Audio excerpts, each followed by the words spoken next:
With NBA 2K27 coming out in less than a month, I wanted to bring up the conversation for people who play center and what we're expecting in the next NBA 2K for center gameplay to hopefully look like. But before we get into that, make sure you like the video, sub to the channel for all the latest NBA 2K center tips and content come 2K27. You won't want to miss out on my day one build.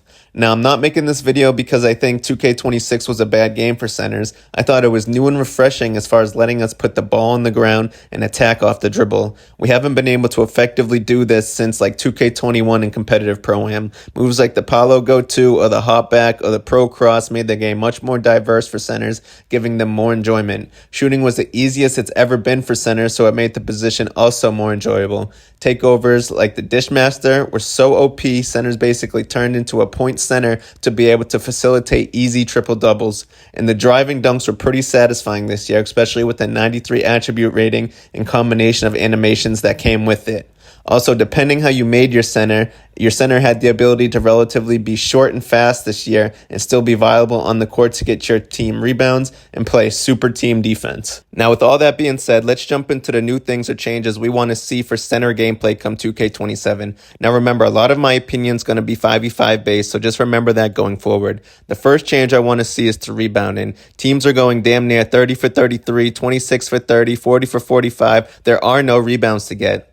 NBA 2K26 felt like they eliminated the entire skill gap to rebounding. If you noticed in Pro-Am, every center and their mother averaged 7 to 10 rebounds. So you're telling me everyone has the same skill when it comes to rebounding? It never used to be like this. You used to be able to get gapped at rebounding so badly in other 2Ks, you could always tell who was actually good at rebounding and who wasn't. It felt like 2K26 was designed to have a general fairness or randomness to rebounding so everyone could be good.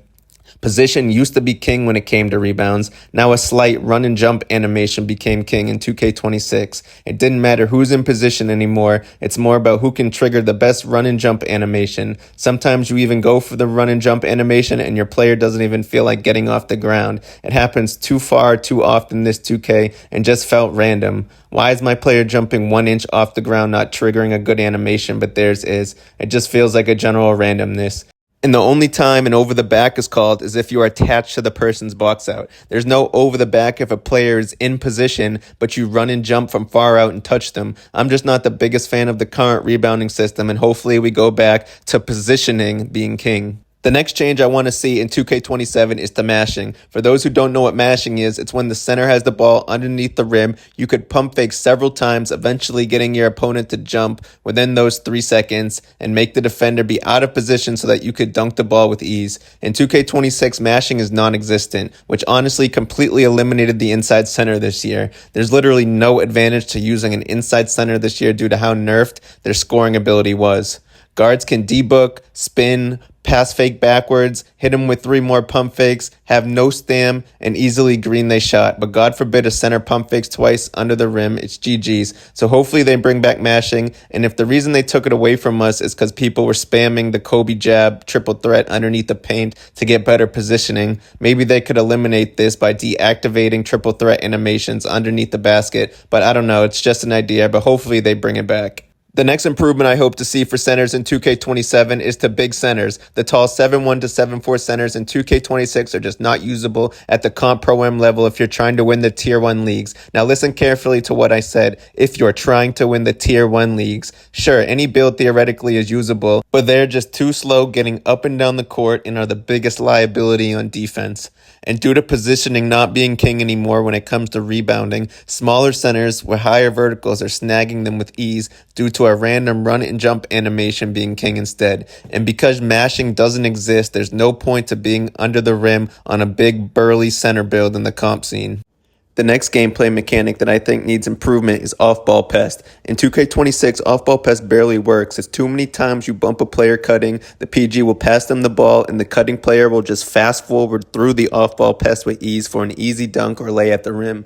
There needs to be some sort of rework for centers, at least when a player with a greater strength or much higher weight puts a forearm in the chest of a player cutting and the pass doesn't go through. Kind of like what happens when you throw a fast break and your teammate doesn't catch the ball because they get bumped by the defense before catching the ball and it goes out of bounds. The next improvement I want to see happen in 2K27 for centers is for interior defense and snatch blocks to improve. Seeing your center get a snatch block is always fun, so when they have perfect position in the paint, it would be nice to see these more often in 2K26, but the defense has to be perfect. Interior defense attribute also didn't really matter at all this year. You could just cross that section off when it came to creating your build, unless you wanted a high block. So to see interior defense attribute actually matter at all next year would be a nice improvement for centers. The next improvement for centers next year would be for shooting to be nerfed. It's simply too easy. There was a reason why people weren't always a popper in every 2K. Shooting wasn't as easy, and if you could, it was looked at as a skill gap.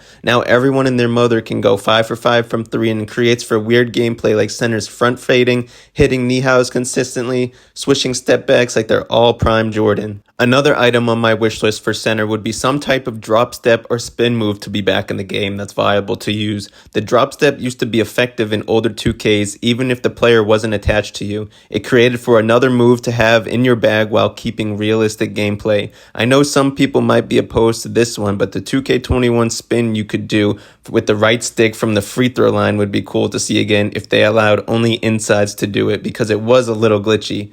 Not only do I want to see this though, it was nice to be able to see post hooks return again, not to where they're OP, but at least where they're effective and greenable without having to be on the tallest build in the game.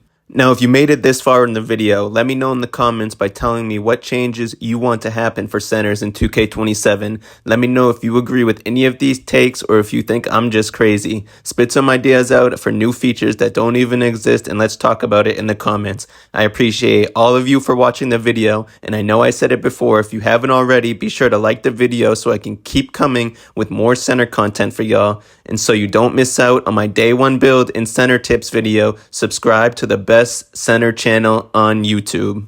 Appreciate y'all watching.